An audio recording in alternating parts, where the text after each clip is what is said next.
पहिला कार्यक्रम होता तो असा आहे की लोकांना भाग आहे की विविध प्रकारचे जे खाते आहेत ज्यांच्या माध्यमातून जनतेला विविध प्रकारच्या सोयी मिळतात ते सर्व एकत्रितरित्या आपल्या समोर आलेले आहेत। आणि आरोग्य विभाग सर्वच विभाग जे जिल्हा परिषदेअंतर्गत येणारे विभाग असतील, आदिवासी विभाग आहे, त्या विभागामार्फत दिल्या जाणाऱ्या सेवा, दिल्या जाणाऱ्या वेगळी प्रमाणपत्र एका छत्राखाली मिळावीत आणि ती मोठ्या प्रमाणात एका ठिकाणी दिली जावी, ज्यामुळं लोकांना कुठलेही इतर प्रयास न पडता दोन अत्यंत महत्त्वाचे कार्यक्रम पालघर जिल्हाधिकारी यांनी आयोजित केले होते आणि त्या निमित्ताने मी आपल्या समोर इथे हजर आहे।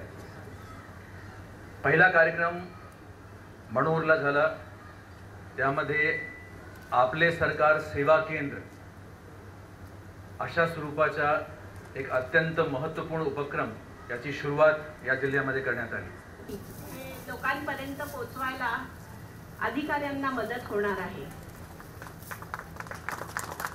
अत्यंत आधुनिक अशा प्रकारचे एक सर्कल ऑफिस मंडल कार्यालय हे आपण मनोर या ठिकाणी त्याचं उद्घाटन केलं की त्या माध्यमातून सर्वसामान्य जनतेला सुद्धा त्याचा उपयोग होईल अशा प्रकारचं ते केंद्र आहे।